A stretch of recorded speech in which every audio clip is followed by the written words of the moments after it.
সহযোগিতা করে এই ময়লাটাকে পরিষ্কার করেন, করে এখানে একটা মাঠ বানাই ফেলেন।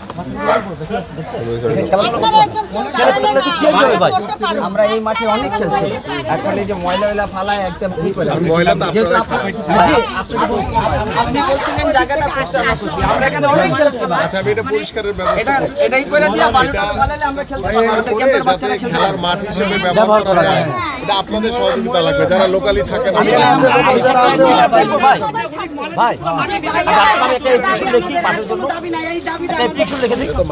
এটা তো আগে সিটি কর্পোরেশন দিয়ে পরিষ্কার করতে হবে, আমি বলে দিচ্ছি। সবাই মিলে জানেন আমাদের মায়ের প্রস্তাব বিয়ে ভাঙ্গা যায়। ফ্যামিলি আছে, যারা কষ্ট আছে।